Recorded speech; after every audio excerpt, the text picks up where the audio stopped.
喺一個充滿夢想嘅城市入邊，就算係最堅強嘅人都有機會跌低。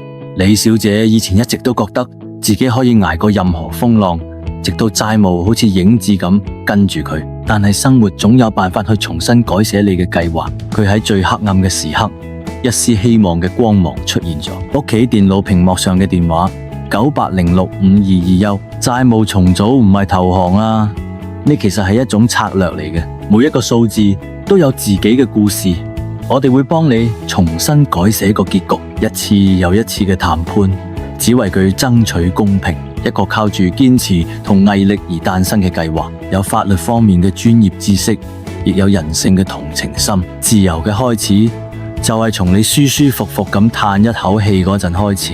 債務減免唔係一個結束，而係一個新嘅開始。